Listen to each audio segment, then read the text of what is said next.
आप सभी का स्वागत है दीपक हिंदी क्लासेस में। आज एक बार पुनः एक महत्वपूर्ण कविता यूजीसी नेट और झारखंड जेट परीक्षा और तमाम जो हिंदी साहित्य से जुड़ी प्रतियोगिता परीक्षा आयोजित की जाती है, लगभग सिलेबस में लगी है। प्रिय प्रवास, जिसके कवि हैं अयोध्या से उपाध्याय हरिओद। प्रिय प्रवास बहुत महत्वपूर्ण रचना है और एक लंबी कविता है, और इसे महाकाव्य इसीलिए बोला गया है क्योंकि यह बहुत लंबी कविता है और हमारे सिलेबस में लगी है तो पढ़ना तो है।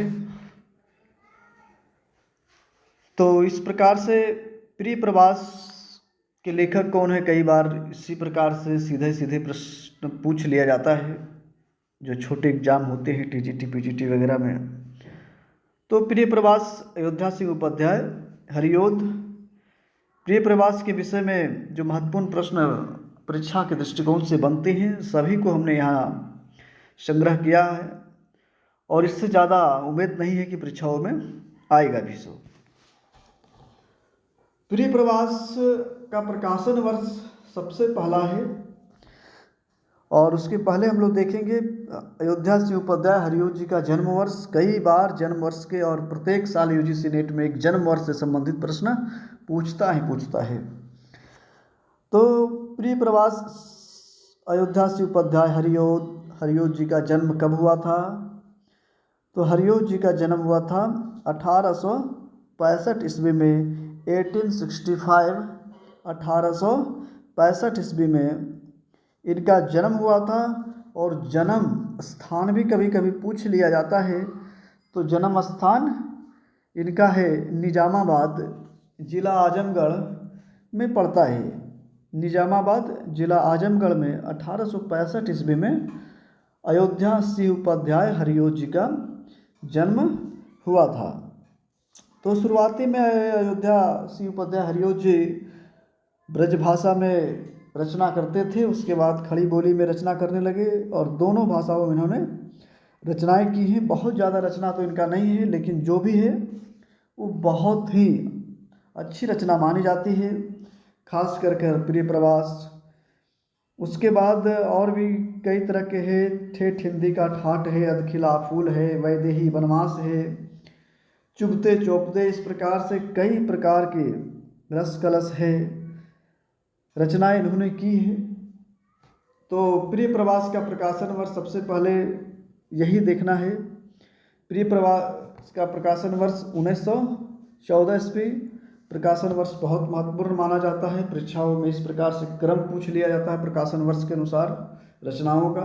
तो प्रकाशन वर्ष जितनी भी हमारे सिलेबस में लगी है सभी महत्वपूर्ण है। प्रकाशन वर्ष 1914 ईस्वी खड़ी बोली का प्रथम काव्य माना जाता है। ये कई बार स्टेट टीजीटी पीजीटी वगैरह परीक्षाओं में यह प्रश्न कई बार आ चुका है। खड़ी बोली के प्रथम काव्य, 4 रचना उसमें दिया रहेगा, उसमें एक आपको लगाना होता है। तो खड़ी बोली का प्रथम महाकाव्य प्रिय प्रवास खड़ी बोली का प्रथम महाकाव्य है। प्रथम महाकाव्य नहीं भाई, खड़ी बोली का प्रथम महाकाव्य है। ये कि प्रिय प्रवास में कुल कितने सर्ग है, ये प्रश्न भी कई बार दोहराया जा चुका है। परीक्षाओं में ये प्रश्न बार बार पूछा जा चुका है। प्रिय प्रवास में कुल कितने सर्ग है, उसमें अधिकतर गड़बड़ होने के 7, 17, 27 इस प्रकार से सर्ग दे दिया जाता है और 4 ऑप्शन होंगे। प्रिय प्रवास में कुल 17 सर्ग है, 17 सर्ग प्रिय प्रवास में है।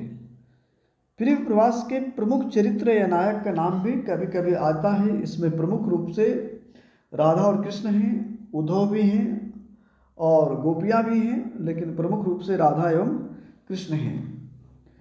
प्रिय प्रवास में कृष्ण को भगवान रूप नहीं जननायक के रूप में चित्रित किया गया है। महत्वपूर्ण है, 4 ऑप्शन बनाकर ये भी पूछ लिया जाता है। तो प्रिय प्रवास में श्री कृष्ण को क्या माना गया है, 4 ऑप्शन आपको दे दिया जाएगा। तो प्रिय प्रवास में कृष्ण भगवान को भगवान के रूप में कम और जननायक के रूप में चित्रित किया गया है। प्रिय प्रवास की भाषा बोलचाल की भाषा समावेश है। जब आप प्रिय प्रवास की कविता का पाठ करेंगे तो आप देखेंगे कि बोलचाल की भाषा का समाहित है, संस्कृतनिष्ठ है, संस्कृत के शब्दों का भी उसमें लिया गया है। तो यह भी परीक्षा के दृष्टिकोण से महत्वपूर्ण है।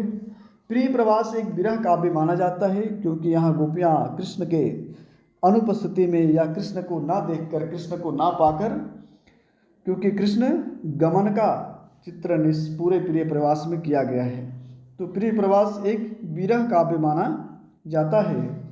नेक्स्ट है प्रिय प्रवास काव्य कृष्ण की मथुरा गमन पर केंद्रित कर लिखा गया। कृष्ण की मथुरा गमन पर केंद्रित कर यह प्रिय प्रवास को लिखा गया था। कथा वस्तु का मूलाधार श्रीमद् भागवत के 10वें स्कंद से लिया गया है। ये बहुत महत्वपूर्ण है, यहीं पर हम सभी को गड़बड़ हो जाता है। इसका प्रिय प्रवास की जो कथा वस्तु है श्रीमद् भागवत के कौन से स्कंद से लिया गया है, तो 4 ऑप्शन बनाएगा, छठा, सातवां, पहला, दूसरा, इस प्रकार से कर। लेकिन हम सभी को देखना है कि कथा वस्तु का जो मूलाधार है, जो मूल कथा वस्तु है, वो श्रीमद् भागवत के 10वें स्कंद से लिया गया है। आगे है गणपति चंद्रगुप्त। गणपति, इसमें थोड़ा सा मिस्टेक है, तो आप सभी इसको सुधार लेंगे।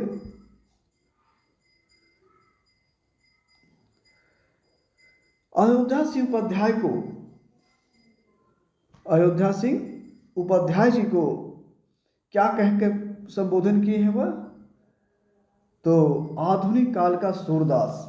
कई बार ये भी परीक्षाओं में आया है, और जितने भी प्रश्न यहाँ हमने लिए हैं परीक्षाओं में कई बार पूछा जा चुका है, उसी प्रश्न का संग्रह किया गया है, जिससे आप लोग को उतना ना पढ़ना पड़े, क्योंकि इतने सारे सिलेबस है, सिलेबस इतना लंबा है कि सारे लोग को कवर करना, सारे चीज़ों को कवर करना और उसको याद रखना मुश्किल है। इसीलिए जो परीक्षा के दृष्टिकोण से महत्वपूर्ण है उसी को हम यहाँ पर संग्रह करने का प्रयास किए हैं।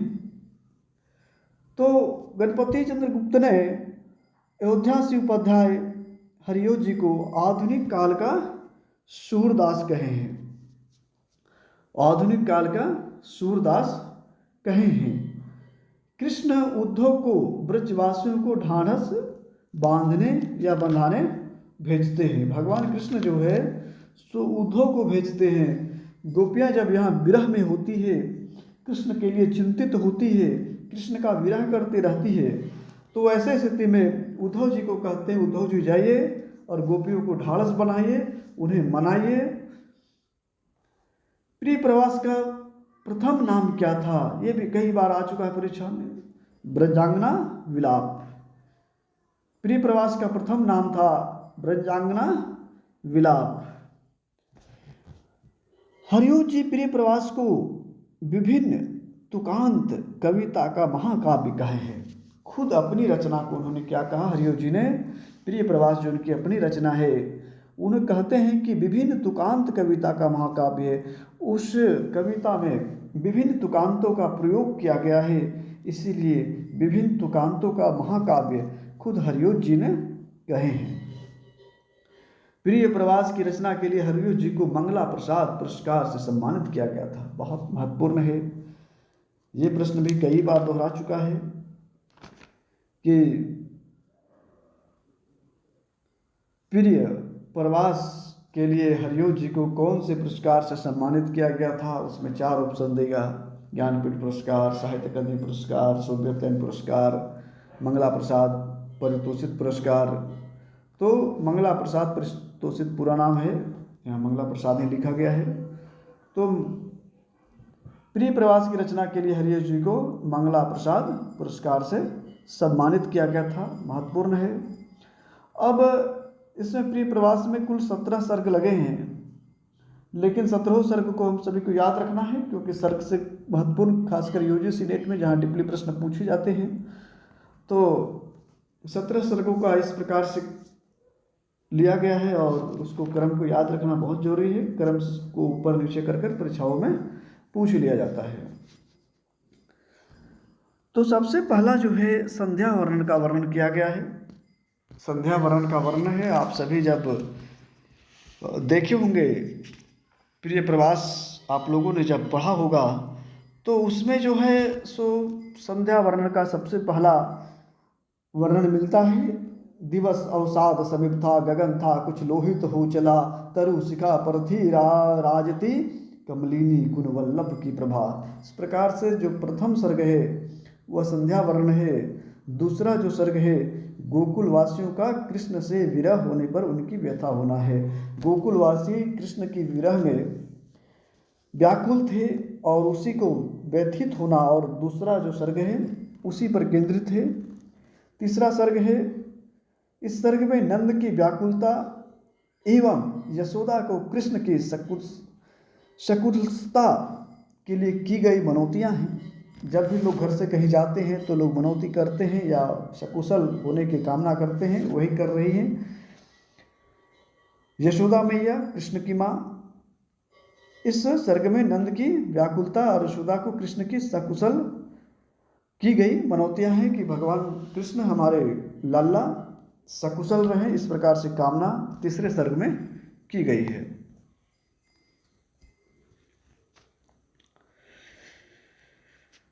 चौथे सर्ग में है राधा की सौंदर्य चित्रण। राधा की सौंदर्य चित्रण। राधा बहुत सुंदर थी और कृष्ण की प्रेयसी और हम सभी की पूजनीय भी हैं। राधा की सुंदरता का चित्रण इस चौथे सर्ग में है। पांचवा सर्ग में है गोकुल का विरह का वर्णन। गोकुल के विरह का वर्णन, साथ ही राधा एवं माता यशोदा की व्यथा का वर्णन पांचवा सर्ग में किया गया है। गोकुल के विरह का वर्णन, साथ ही राधा एवं माता यशोदा की व्यथा का वर्णन। छठा सर्ग है कृष्ण यशोदा वर्णन।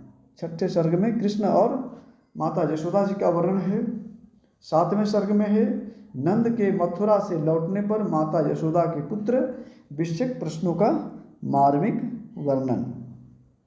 आठवां सर्ग क्या है, गोकुल वासियों के कृष्ण के साथ बिताए पलों का वर्णन।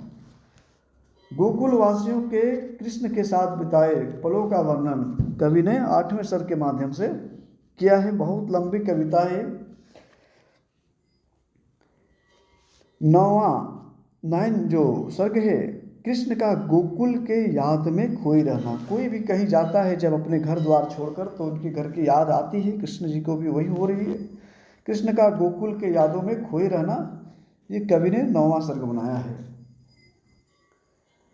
उद्धव प्रसंग 10वां सर्ग है और 11वां सर्ग में भी उद्धव प्रसंग ही है। उद्धव का प्रसंग थोड़ा लंबा चलता है, गोपियों को मनाने में उनको बहुत समय लगता है, इसलिए 10वां और 11वां सर्ग जो है सो उद्धव का प्रसंग है। हालांकि गोपियां नहीं मानती हैं और बहुत मनाने का प्रयास करते हैं। कविता का पाठ करेंगे आप सभी तो देखेंगे। कृष्ण का जननायक रूप में वर्णन, ये 12वां सर्ग है। कृष्ण का जननायक के रूप में वर्णन, ये 12वां सर्ग लिया गया है। नेक्स्ट 13 में कृष्ण का लोक परोपकारी का वर्णन। कृष्ण को यहाँ पर जननायक के रूप में या लोक परोपकारी के रूप में दर्शाया गया है। तो कृष्ण का लोक परोपकारी का वर्णन ये जो है सो 13 नंबर जो सर्ग है उसमें बनाए हैं कवि ने। 14 नंबर 14 गोपियाँ उद्धव संवाद। गोपियाँ और उद्धव में जो संवाद हो रही है उसको यहाँ पे 14 नंबर में सर्ग बनाया गया है। जो 15 सर्ग है, 15वां सर्ग कृष्ण विरह में गोपियों की व्यथा का वर्णन।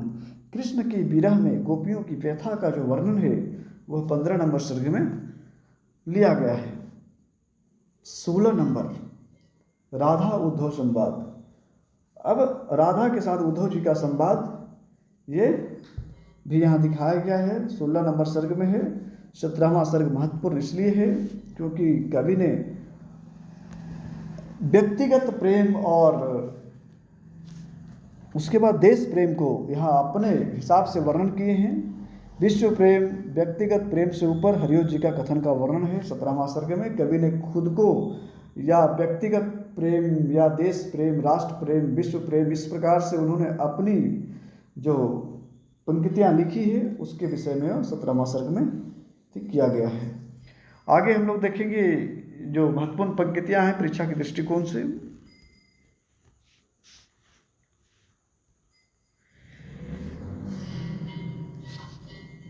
थोड़ा इसको बड़ा करते हैं।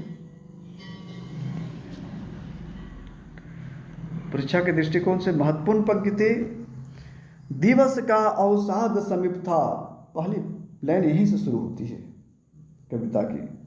दिवस का अवसाद समीप था, गगन था कुछ लोहित हो चला, तरु शिखा पर थी राजती, कमलिनी कुन वल्लभ की प्रभा। ये प्रथम सर्ग से लिया गया है और प्रथम पंक्ति भी यही है।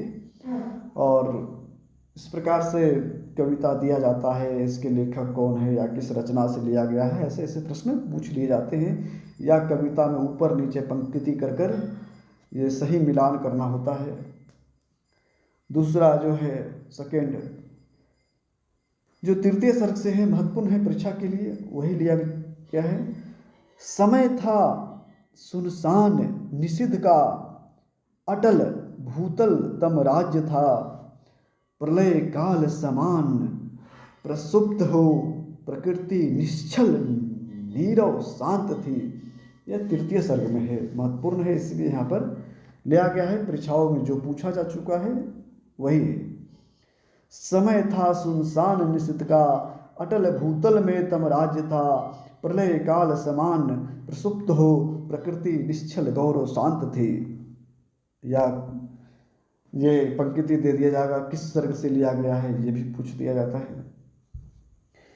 जो उठेगा निरीपति ब्रज का, वास छोड़ दूंगी, ऊंचे ऊंचे भवन तज के जंगलों में बसूंगी, खाऊंगी फूल फल दल व्यंजनों की तजूंगी, मैं आंख के अलग ना तुझे लाल मेरे करूंगी।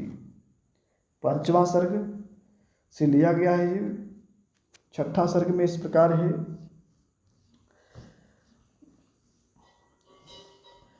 जाते जाते अगर पथ पे क्लांत कोई दिखावे, तो जाके सन्निकट उसकी लंकियों को मिटाना, धीरे धीरे पास करके गात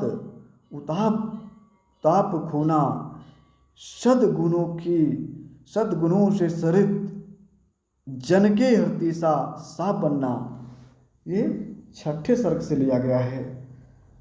सातवां सर्ग है, प्रिय पति का मेरा प्राण प्यारा कहाँ है, दुख जल्दी निगमता का सहारा कहाँ है, अब तक जिसको मैं देख के जी सकूं, वह हृदय हमारा नेत्र तारा कहाँ है।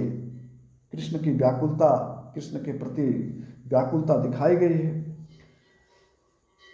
छठी पंक्ति, धीरे धीरे गत हुआ पद्मिनी नाथ डूबे, आई 200 फिर गई दूसरा वार आया। और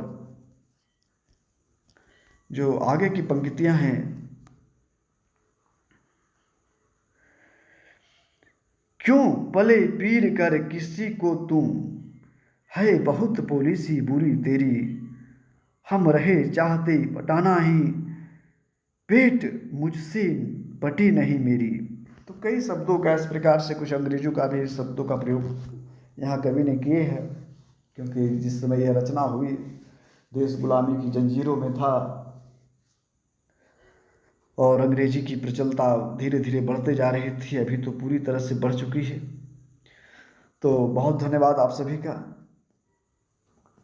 और आप सभी को अच्छा लगे तो महत्वपूर्ण, ये हमने बहुत प्रयास करके एक एक प्रश्नों को यहाँ बनाने के लिए कोशिश करते हैं। आप सभी पूरा वीडियो देखा कीजिए, और अच्छा लगे तो लाइक किया कीजिए, चैनल को सब्सक्राइब कीजिए। बहुत धन्यवाद।